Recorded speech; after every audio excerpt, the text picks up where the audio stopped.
குழந்தைங்கள்லேருந்து பெரியவங்க வரேன்னு சொல்லக்கூடாதுங்க. குழந்தைங்கள்லேருந்து அனிமல்ஸ் வரேன்னு தாங்க சொல்லணும்.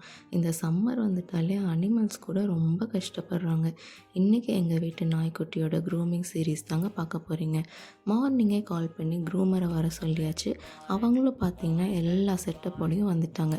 வந்தோடனே போகோக்கு ஃபர்ஸ்ட் ஹேர் கட் க்ரூமிங் தாங்க ஸ்டார்ட் பண்ணாங்க.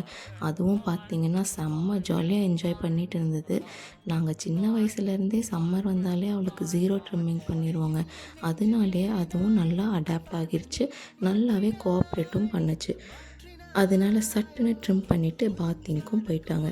பாத் பண்ணுறப்போ பார்த்திங்கன்னா நமக்கு கூட இந்த மாதிரி மசாஜ்லாம் பண்ண மாட்டாங்க போல். அவளுக்கு செம்ம மசாஜுங்க. நல்லா தாய் மசாஜ் ஸ்டைலில் பண்ணி விட்டாங்க. அதையும் நல்லா என்ஜாய் பண்ணிகிட்டு இருந்தா. லாஸ்ட்டில் ஹேர் ட்ரை பண்ணிவிட்டு இயர் வேக்சிங்கும் பண்ணிவிட்டு கிளம்பிட்டாங்க.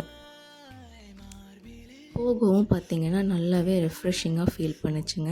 ஆனால் சும்மா சொல்லக்கூடாதுங்க, இந்த ப்ராசஸ்லாம் முடிக்க 1 ஹவர் மேலே ஆயிடுச்சு. அவளுக்கும் நல்லா பசி போல். எப்போவுமே என் பையன் ட்ரீட் தரப்போ பொறுமையாக வாங்கி சாப்பிடுவா. இன்றைக்கி தாய் மசாஜ் பண்ணி விட்டனாலையோ என்னமோ தெரிலங்க, லபக்குன்னு பிடுங்கி சாப்பிட்டுட்டு நல்லா தூக்கம் போட்டுட்டு இருந்தா. என் பையனுக்கு இது தாங்க ஃபஸ்ட் டைம் போகோவை இந்த மாதிரி ஜீரோ ட்ரிம்மிங்கில் பார்க்குறது. அவனுக்கு ரொம்ப டிஃப்ரெண்ட்டாக ஃபீல் பண்ணான் போல். அதனால் போகோ பக்கத்துலேயே உட்காந்து தடவி பார்த்துட்டே இருந்தான். இதே போல் உங்கள் வீட்லேயும் பெட்ஸ் இருக்கா? நீங்களும் சம்மர் அப்போது எந்த மாதிரி கேர் பண்ணுவீங்கன்னு மறக்காமல் கமெண்ட்ஸில் சொல்லுங்கள்.